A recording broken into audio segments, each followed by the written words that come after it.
I could not be more excited about this episode of Roadkill. At some point between Monday and Friday, I will have the best day at work ever, because this is all about surprising David Freiburger. Yeah. Right now, David Freiburger, Michael Wayne Cotten, and Steve Dulcich are road tripping to Roadkill Nights powered by Dodge in Pontiac, Michigan. Why are they doing that? Well, for starters, it's our kick-ass annual event where we have actual street-legal drag racing down the one and only Woodward Avenue. The grounds at the M1 Concourse are taken over for an amazing Roadkill get-together for fans, where we have a car show, Dodge drift rides and thrill rides, Roadkill cars on display, grudge racing on the street, and more. If you've never been, you're missing out.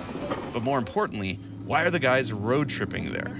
Well, it's because it was the best cover story we could think of to keep Freiburger busy long enough so that we could give him the surprise of a lifetime by rebuilding his broken Hemi engine without him knowing. Cotten is in on the surprise, but we had to leave Dulcich in the dark since they spend so much time together, we couldn't risk a slip-up. Meanwhile, Newbern and I are here in Georgia, and we're also going to road trip to Michigan. But our plan is to surprise Freiburger with none other than the Hemi Gremmie. Right now, Freiburger thinks he and I are working on my death metal 68 Charger and that we're road tripping there to meet him and go do some burnouts. But what he doesn't know is we've stole his car from California without telling him, had my Hemi rebuilt out of blasphemy, and we're gonna put my Hemi in his car, show up to Roadkill Nights on Friday, and surprise him. He has no idea we're coming. I can't wait, dude. Yeah, I feel good about this. This is an internet-famous 1975 AMC Gremlin. That's right, Freiburger bought this a long time ago, way before Roadkill existed, for $700. It's ugly, it has a ton of character, it came with an inline-6 engine, which no longer exists in our Gremlin, and this is one of the most extensive projects we've ever had on Roadkill. We have auto-crossed it, we have flat-towed a Prius with it, we have crashed this car while flat-towing a Prius. But eventually, after lots of procrastinating, we slid a Ford Model A chassis under the Gremlin, which only has a 96-inch wheelbase. Then we stuck a 426 cubic inch Gen 2 Hemi that makes 500 horsepower between the frame rails and proceeded to do epic burnouts. This thing is a machine. It does not road trip very well, though. It overheats a little bit, and the last time we drove it, we made it about 11 miles before the Hemi ate itself. This is loud, dude. Well, that's something that we're not going to fix at the side of the road, roadkill style, essentially because I'm not willing to blow up my Hemi in order to keep going roadkill style. We have a long history of having fun with the Gremmie, but the truth is, it's sat in storage for the last year broken. And now we're going to put my Hemi in his car. So this is the first time I've seen the Hemi and the Gremmie together. And from what I understand, you said the number 4 rocker arm here came loose. Essentially, I'm pretty sure this just never got adjusted right. And so as we drove down the road, the push rod popped out and just got all beat up, which put metal in the motor, which you don't want. That just tears up the bearings and everything else. And yeah, you could change the oil and clean it out as best you can on the side of the road and keep driving, but the bottom line is it's a Hemi and they're really expensive and hard to get parts for right now. Yeah. Which is why Freiburger and I didn't do that on the side of the road. You and I are not gonna rebuild this right now because, let's be honest, it's a cast iron headed Hemi that makes 500 horsepower. Why do that when we have a 700 horsepower aluminum headed Hemi? That's a mouthful. Aluminum headed Hemi. Yeah, we have that. Wow, Let's put that in there. So I have a long history with this engine. This is originally a 528 cubic inch Mopar Performance crate Hemi. That's right, there was a time in the late 90s, early 2000s where Mopar Performance was selling Gen 2 crate engines. They had a 426, they had a 528, they had a 572. This was a 528. And this is the engine that in Blasphemy ran 11s, 10s, 9s with a supercharger before it split the cylinder wall. We took the cylinder heads off of this engine, put it on a different short block, rebuilt it on a picnic table, and went to Roadkill Nights with Blasphemy, and it was awesome.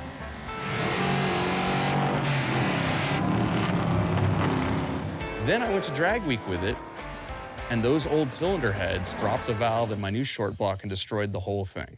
Finally, the motivation to rebuild it became the Hemi Gremmie when its Hemi died. And so we went through it, had James Bostic of Yuma, Arizona, rebuild the whole thing with new valve train from Bob Mazzolini Racing, and it's 11-to-1 compression. It should not ever see a supercharger again, which I hope it doesn't because the tunnel ram looks perfect in the Hemi Gremmie. So on the outside, everything is virtually the same between the new engine and the old one, except the new engine has aluminum heads, which save a bunch of weight. But inside, a lot of action happening there. So your garden variety Gen 2 426 Hemi has a 4 1/4 inch bore. That's the hole the pistons go in, and a 3 3/4 inch stroke. This engine has a 4 1/2 inch bore and a 4 150 stroke. So more cubic inches, more volume, more of everything that you like that makes horsepower. This is a bad mamma jamma, and we want to thank Steve Brulé at West Tech Performance for dynoing and coordinating all of the shenanigans that took place. And we also want to thank James Bostic in Yuma, Arizona for assembling this bad boy.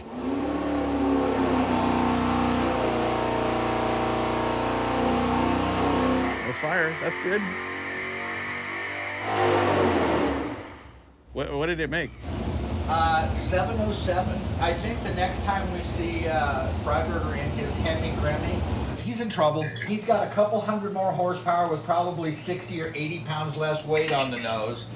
That's why you can appreciate such a fine automobile, you know? This engine just made over 700 horsepower, 200 more than the 426 Hemi it's going to replace. When we stick this in this car, it's going to be lighter, it's going to be more powerful, it's going to be even sketchier, and we'll do amazing burnouts, and I can't wait to see the look on Freiburger's face. So right now what I'm doing is I'm removing the old dowel pins out of the engine block.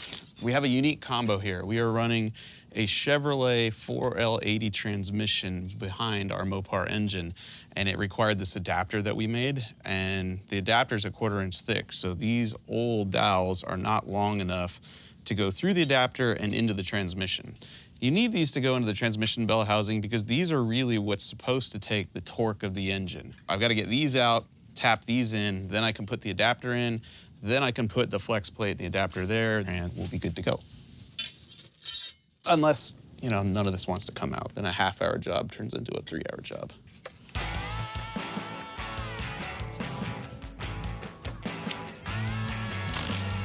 Oh.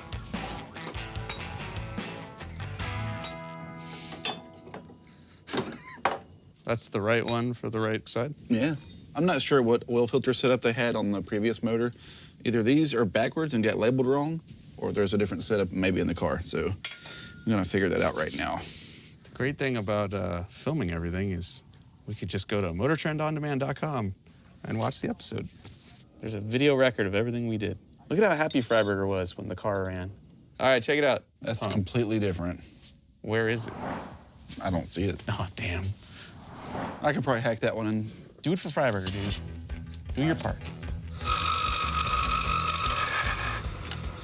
It clears, I can get bolts in it, but this is really, really close to the oil pump here. So I'm gonna take a little more material off right there because I don't want it vibrating and like rubbing on that.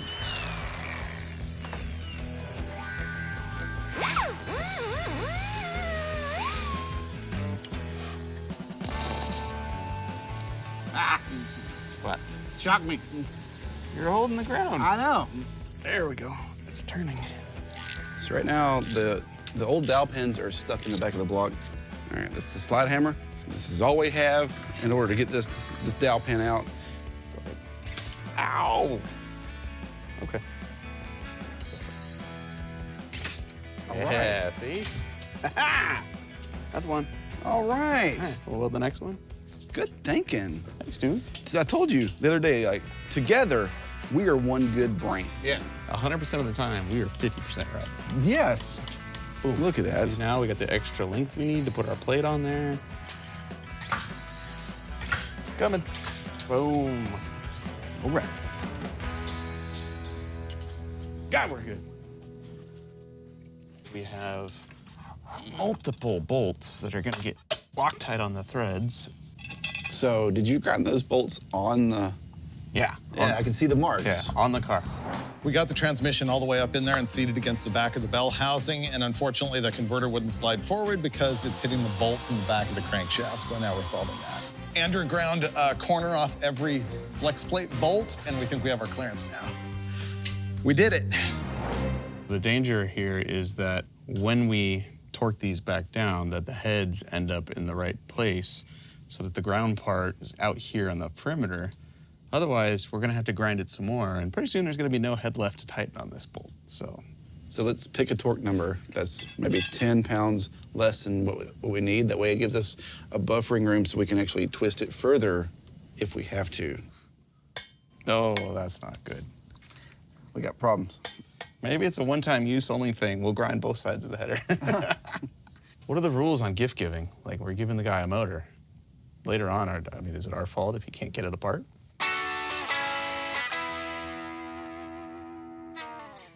So we're now shuffling bolts side to side, top to bottom, trying to find a place where they'll get close enough where we can torque them and then grind less of the head of the bolt. Ah, wait a minute, what are we doing here, dude? Let's just put new bolts in it and then grind the heads again.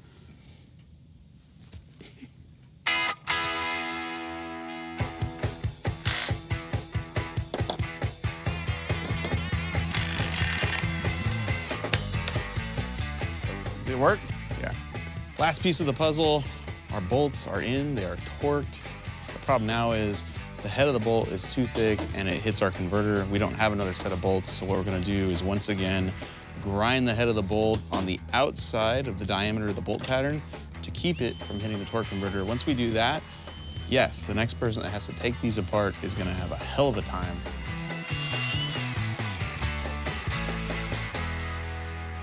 So I've just put our mechanical fuel pump back on the new motor. It looks aftermarket. I'm assuming it flows more than stock. Finn, do you think this will flow enough for that extra 200 horsepower? Sure, why not? Well, the accessories are just about finished on the Hemi. Newbern is installing the fuel pump, and then we'll put the engine in the car.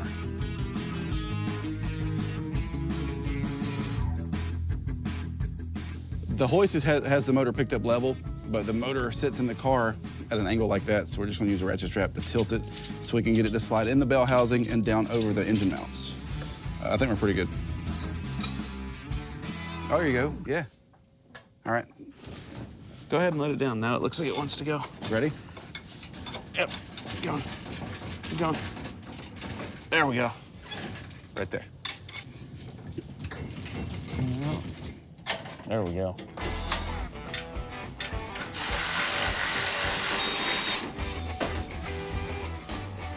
All right, the engine is bolted in. Now it's time to put all the accessories on, the starter, the exhaust, wire it, plumb it, fire it up.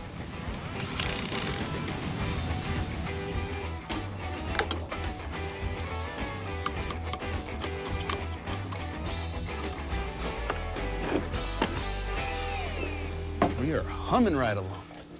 Bolting the last few parts on this. Newbern's doing the header on that side. We need to put a header on this side, hook up the fuel lines, wire the distributor, put the radiator in, and then this thing will make noise. Do you think their cars are running? Do you think their cars make noise before this car does? What if their cars don't make it and this one does? I don't know. What do you think they're talking about? Well, with Cotten, anything's possible, I gotta be honest. I wish I was like a fly on the wall up there. I just want to see, are they still there? Are they on the road? Like, Yeah. are those cars like running? What are they doing? So we haven't figured out a route. We just want to be there. I just want to take small roads. I don't want to take the highway. Dude, I love that idea.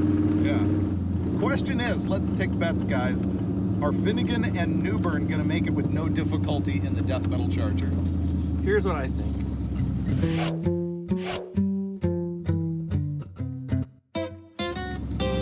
It's a 50-50 shot. 50-50. Maybe not. I think they'll make it. Oh, you think they will? You're going more with I the think they will make it because they got Newbern. So so I think everything will be perfectly fine. Did you catch that one, Finny? I didn't say that.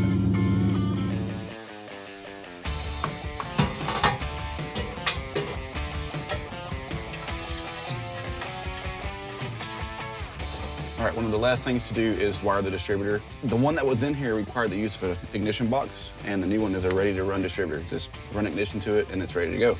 The old one that was in here required the use of an ignition box, and normally we would just leave this in here, tap into the wiring, and just go. But we're not gonna do that. I'm gonna pull all this out, clean the wiring up, and I might even put a fuse in here, you know, because I care. It's Freiburger's car, and we're trying to do this right. Do you think he wants that? How does he feel about ready-to-run distributors? I genuinely don't know. Yeah, so all of this is not needed anymore. You're right. Just because he chose to put that ignition box in there and went a lot of trouble to wire it, you should take it out.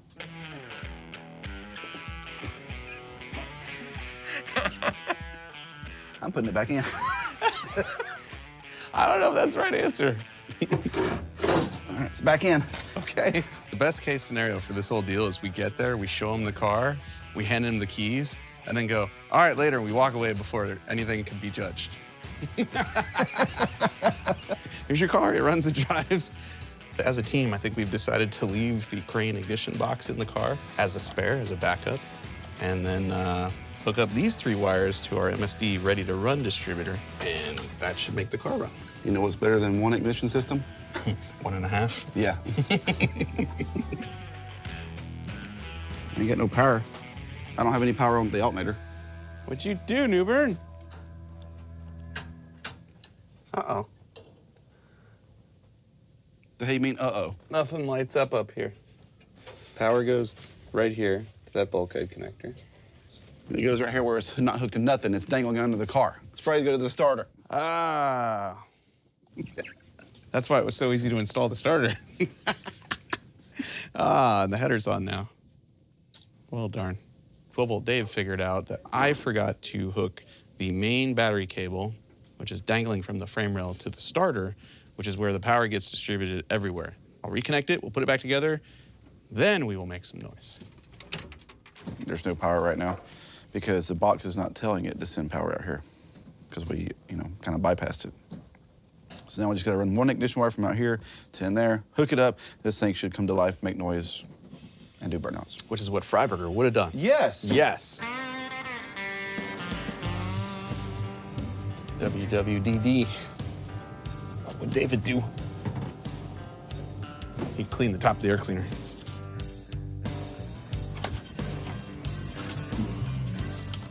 This is working. So it's raining. I figure we can fire it up in here, but we really can't test drive it because it's got no wipers, nor can we let anyone see it out and about. So pretty much we'll fire it up here, make sure it runs, assume it does good burnouts, and then load it on the ramp truck and go. He can do the first burnout. He can do the first burnout. He can do all the burnouts. Yeah. That way if it breaks, that's his. Big moment. I believe it is wired, it is plumbed. We no longer need this piece of tape that says do not start or crank because the number 4 rocker arm is loose. Yeah, do it. Here we go.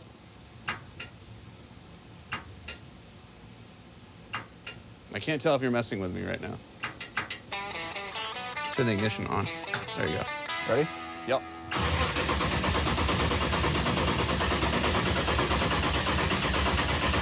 Doesn't sound like it's got any spark.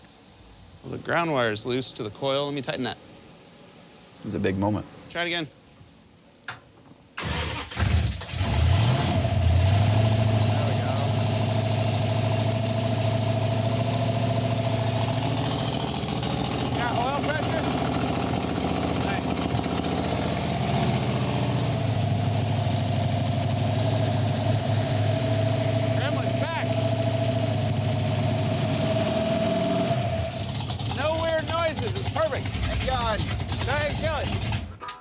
No weird noises, no leaks. We good. I'm gonna have a beer just for Freiburger. Now on to the surprise. We need to shoot a decoy video. We'll go to the other shop. We'll shoot a clip with death metal, like, hey, we're getting ready to go on a road trip. And then we go radio silence. So he thinks we've got it. Meanwhile, we load this on the back of the ramp truck because there's no way we're gonna risk driving this there. And we'll cover it in cardboard boxes, a blue tarp or something. That way, when it's going down the highway, no one knows what it is. And then when we get there, we'll uncover it. Okay.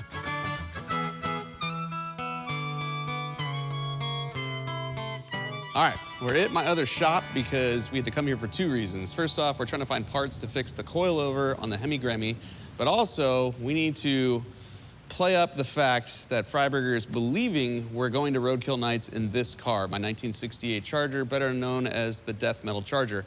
So what we're gonna do right now is tell him via social media that this thing is ready to go. Yeah. And we're leaving today. Yeah. Uh-huh. What up, everybody? It's Finnegan and Newbern. We are filming an episode of Roadkill right now, and we are heading your way to Roadkill Nights in Pontiac, Michigan this Saturday. All your favorite Motor Trend hosts will be there. Death Metal is ready to go. We are hitting the road. If you want more information on how to get tickets, go to moreShow.com.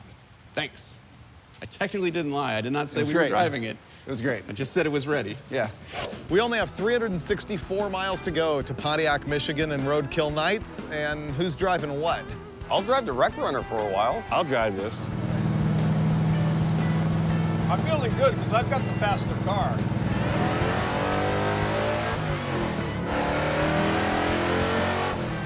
Speed racer back there ain't racing up with us. Taking his own time. He back there driving his own way, Miss Daisy. Okay, so these are coilovers off my 1955 Chevy Bel Air, known as Blasphemy. They are shorter. However, if the spring diameter is the same and if the piston's the same, that collar may work on this coilover. More pieces of Blasphemy, bringing the Hemi Gremmie back to life. Oh, yeah, I didn't think about that. Yeah, let's roll.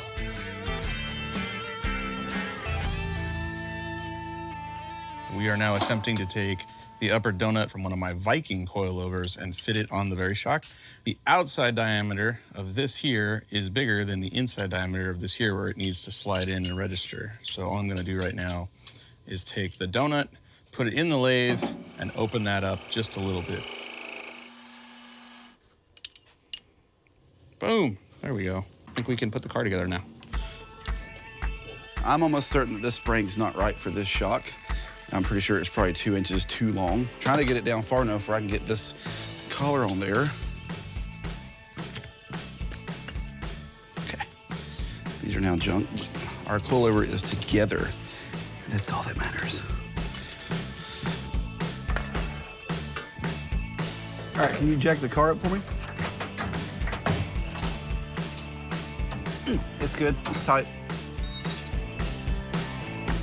Let's write extensive notes so it looks like we're professional. 9:22. All right. Fire it up one more time, make sure there's no leaks, and then put the hood on. I just like hearing it. Okay. Ready? Mm-hmm.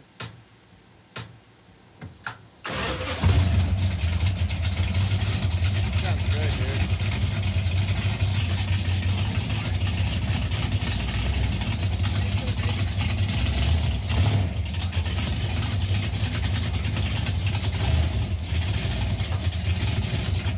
It feels low fluid. It feels lazy. Going forward? And reverse. Because you were driving over a block of wood. Oh, that's probably what it is. Okay.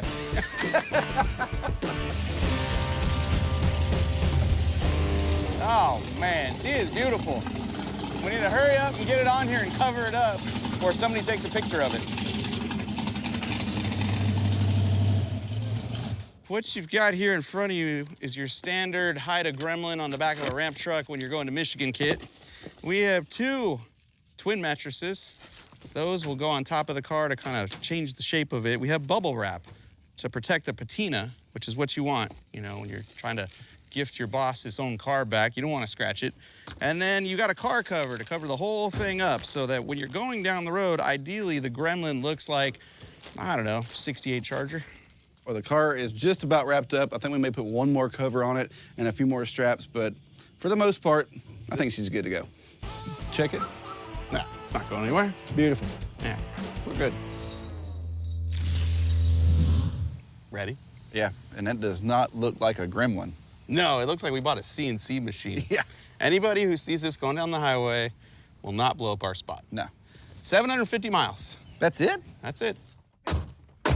This is probably the most precious cargo this truck's ever hauled. Bye, Georgia.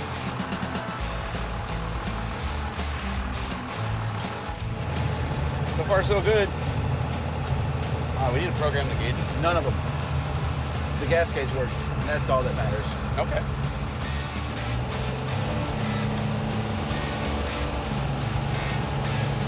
Oh, dude. It's like the car's not even back there, dude. That is awesome.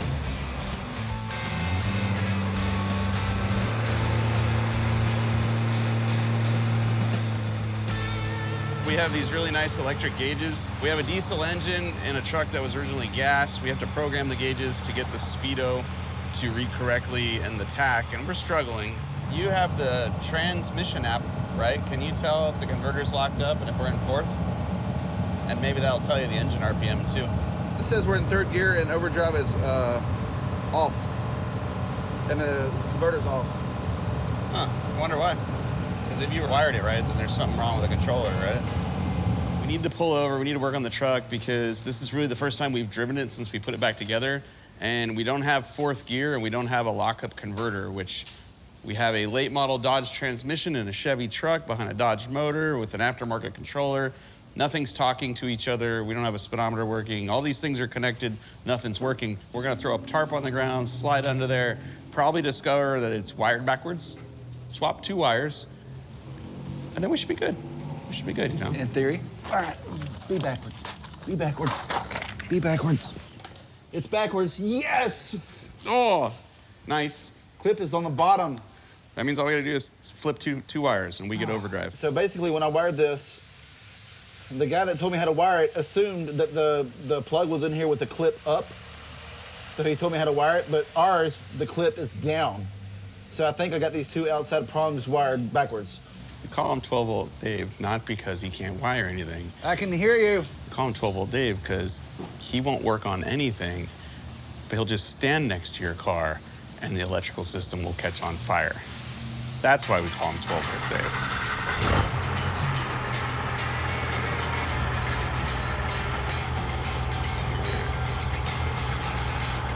Oh, dude, it moved. I got it to go up.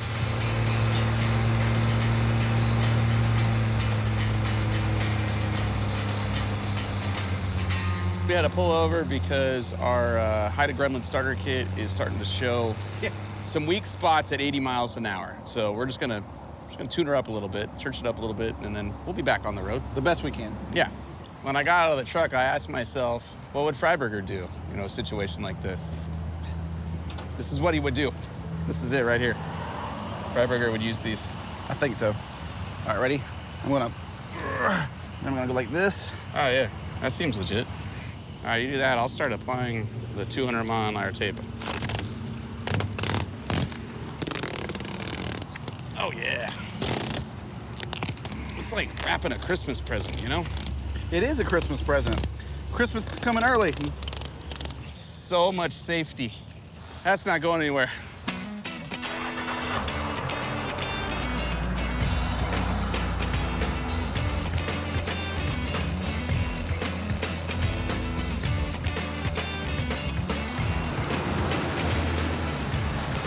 Hey, it's official. We're in Tennessee. Woohoo! We made it! One whole state. Knoxville, here we come.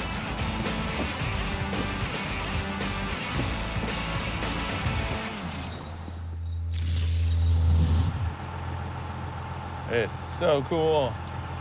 As I was lying in my comfortable hotel room this morning, I thought to myself, what would Freiburger do? I know what he would do. Ban and drag strips. Yep. Yeah. Downtown Knoxville is pretty sweet. It really is. Is this a river? I wonder what river this is. Tennessee Riverboat Company. This is cool. All these cool places.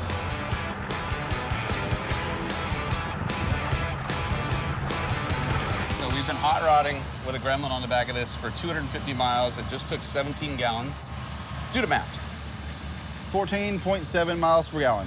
Ooh, that's not bad. We have a box in there where you can just give it all the fuel and roll coal, and it makes all the boost. So we were climbing hills with 60 pounds of boost, just passing fools, allegedly at 80 with a Gremlin on the back. So now we know we're getting 15 miles to the gallon. We're all hot rodding. Let's go up here and scale it. And then let's go find an abandoned drag strip, download an app on our phone, and find out how quick it is with a car in the back. All of that sounds incredible. Because that's what Freiburger would do. Yeah. What's that truck number? It doesn't have one. It's private. Okay, you good? Thank you.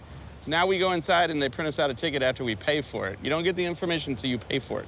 On the back axle alone, we're carrying 8,000 pounds for a grand total of 12,460. Oh, wow. Yeah. Yeah. Let's go.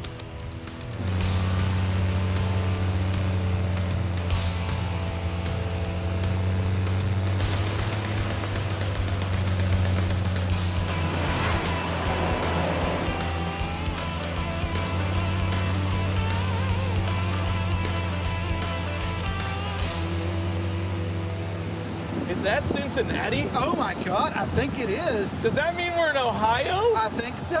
Oh my goodness, another state. I'll be damned. Wow. Dang. I think we're only 250 miles from Michigan. No way. Yeah, way. Dang. High five. Wow. There's a sign. Ohio, find it here. It is official. We have now made it from Kentucky to Ohio.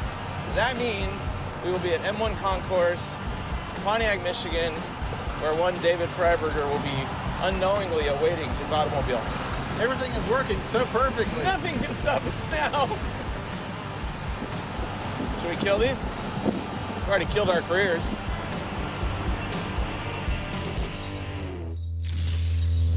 Welcome to day 5. Yeah, Dayton, Ohio. Yeah, it's Friday, yeah.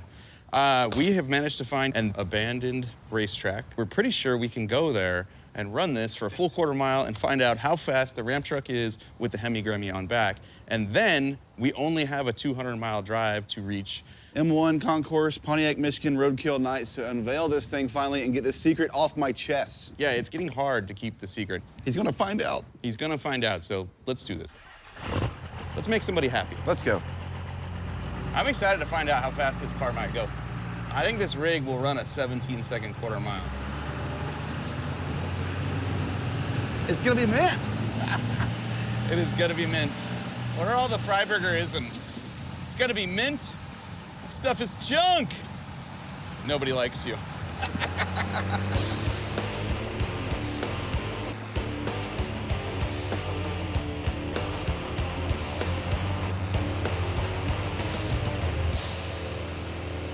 This is beautiful. Look at that old building.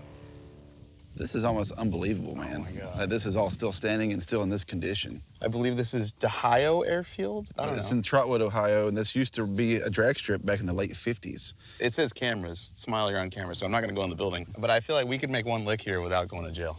Yeah, you're driving. Okay. So I'm going to jail. That's what you're saying. Somebody's got to bail you out. We used my phone and marked it out.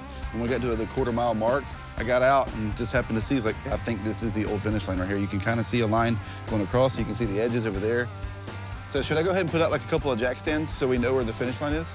Yeah, I need something bright red. All right. Stand them up nice and tall. Yeah.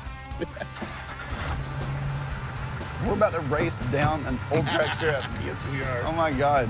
Yes, we are. So here's our plan. We have precisely marked out 1/4 of 1 mile on this asphalt tarmac. And just know, loaded for bear, this is 12,500 pounds. That's what we're about to accelerate down this drag strip. Give it everything. All the boost, all the fuel is on right now at the starting line. We should have smoke. Oh yeah, we have smoke. You ready? Yeah. Come on, baby. Oh boy. Oh, here we go. Whoa. Oh boy. That is 50 miles an hour. There we go. Oh, we are locked up. Yes, son. Whoa. Oh my goodness. What was it? What was the ET? 1841. Okay. All right. I'll take it. This thing with the gremlin on the back is faster than a lot of our roadkill cars have been. Dude, we clocked 80 miles an hour across the stripe. It went 1849.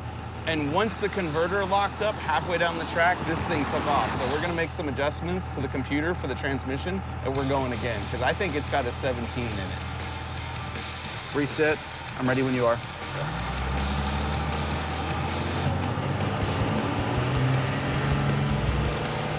Go, truck.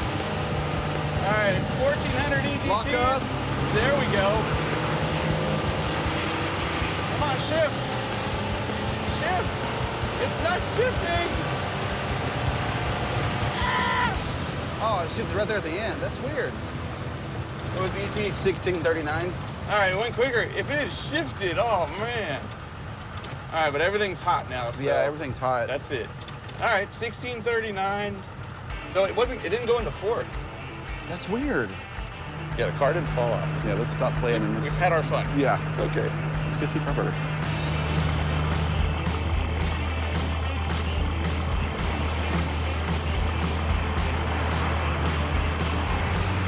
Right now, we are blocks away from M1 Concourse. This is where Roadkill Nights is happening. Freiburger is on the premises. He's wondering what's going on. Roadkill Nights in Pontiac, Michigan, powered by Dodge. This is the deal where we shut down Woodward Avenue for street racing in front of 40,000 people.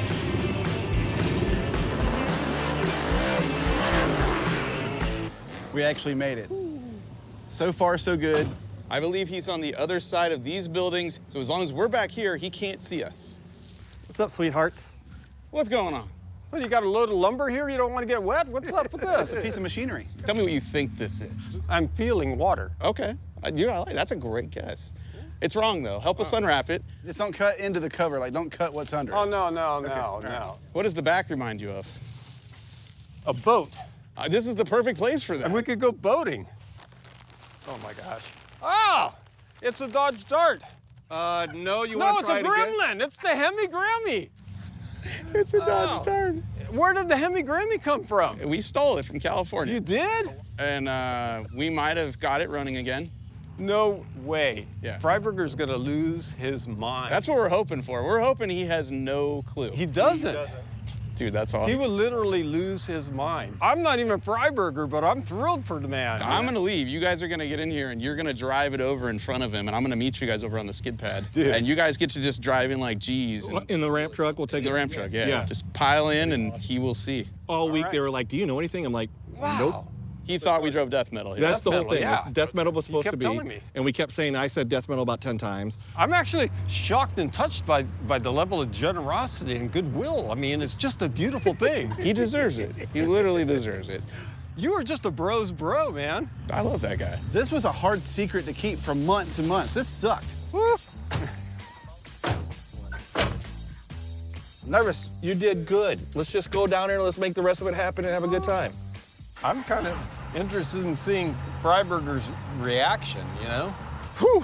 Finally, after 5 days of just panic of trying to keep this secret, we can finally see the Gremlin on top of the ramp truck, and in just a few minutes, Freiburger's gonna find out how fast it is, which really excites me. How many people here watch Roadkill? Everybody. I got a little confession to make here. I've been lying to Mr. Freiburger for a long time, so I'm ready to end this whole thing right now. No idea what's going on right He has no idea why he's here. He thought he was here for some unveiling of a Dodge. Am I getting a cooler dumped over my head or something? I'm thinking I'm getting a cooler dumped over my head. You are not getting a cooler dumped over your head, but we do have a surprise for you. Okay. 13 years ago, this guy hired me to go work at Hot Rod Magazine. And pretty much from that moment on, I've had one adventure after another. And about a year ago, I wanted to repay you, and I didn't have a good idea of how to do that until something happened. And it gave me a great idea of how to repay you. And so any minute now, my friends are gonna be driving in here with something that you know nothing about. But for over a year now, we have been hiding a secret. We have stole a car from you. We've stolen an engine from you. Really? Behind your back, we fixed your car and your engine. Oh, no way. This is the Hemi Gremmie. This is the car that I would say this is one of your biggest builds. And sadly, on our first real road trip, like 10 miles in, it ate a push rod, it ate a rocker. You were bummed out because you didn't have time to fix it. We got together with the idea of fixing the Hemi Gremmie. That's wild. And although that's a great idea, I decided, 500 horsepower wasn't enough. It needed to be a little sketchier. So we are now full circle. I once traded you a bunch of V6 parts for a Hemi.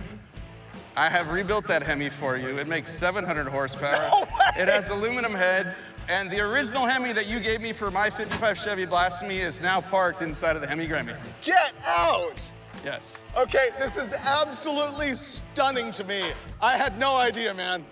Thank you so much. I don't know what to say. I didn't think anything like this would ever happen to me. There was a time a long time ago where they wanted to do an episode of overhauling with one of my cars. I said, no way, don't ever do that. I don't want you to do that to my car. I want you to put 700 horsepower in the Hemi Gremmie. This is a complete shock. Did you drive it here? No, I didn't want it to break again. I gotta be honest, we were very careful. In fact, the entire mantra of this Roadkill episode was, what would Freiburger do? And so we were very careful. This car has been wrapped in mattresses, saran wrap, duct tape, a car cover to get it here with nobody seeing it and putting photos on social media. Wow. I have personally not made a Facebook or an Instagram post all week because you thought I was driving my 68 Charger here. 100%. I didn't want you to know I wasn't. And so we took great pains to make sure we were careful, we weren't gonna hurt your car. No one has ever done anything like that for me before, and I'm sure you were behind it. Thank you so much. Thank you. You're welcome.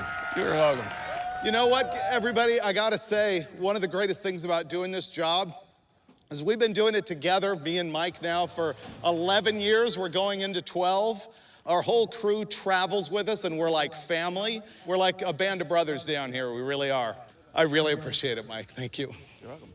Talk before I choke up. That's it here. Nothing like this has ever happened to me. I never expected anything like this to happen to me. It's a full bro move by all of these guys, the history of the engine that Mike and I have together.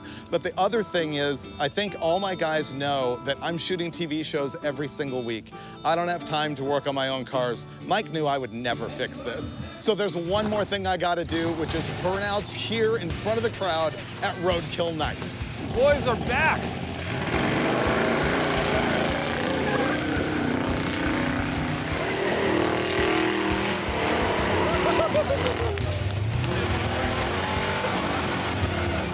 I forgot how sketchy this thing is, man. That's what makes it fun.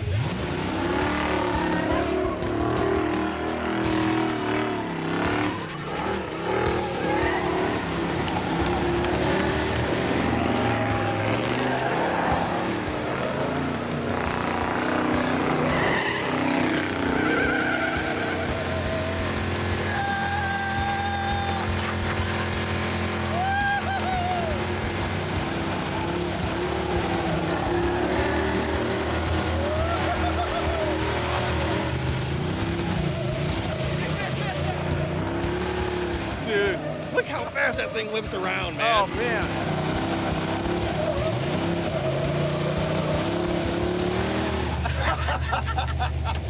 Yeehaw! How's the temp? All good. Yeah, your money, dude. That was awesome. Wow. Nice work. Did I keep it off the rev limiter? Ah, dude, it was perfect. I was trying to keep it like under like 6. I believe we'll make it out of this episode with the car still running. I think so. That's because this is the last day of the episode. Victory pass! Yeah! Yeehaw! Woohoo! Boom! Boom! What's up, big guy? Thanks, brother. This car rules. After the burnouts, we hit up everything that is Roadkill Nights. Awesome fans, drag racing down Woodward, and the grudge match that included Alex Taylor in a Hellcat-powered 55 Plymouth. You can see the buildup of that car and all the racing on Hot Rod Garage on Motor Trend. Now, overall, this is my best day at work ever. Finnegan and Newbern led the charge, but really, the Hemi Surprised involved the entire crew, several hosts, a bunch of people at the office, and really, the message of that means more to me than the Hemi itself. Now, you're wondering what happened to the road trip with Dulcich, Cotten, and me? Don't get us stuck. I'm not getting us stuck. We ain't no Steve Dulcich. Well, that's on the next episode of Roadkill.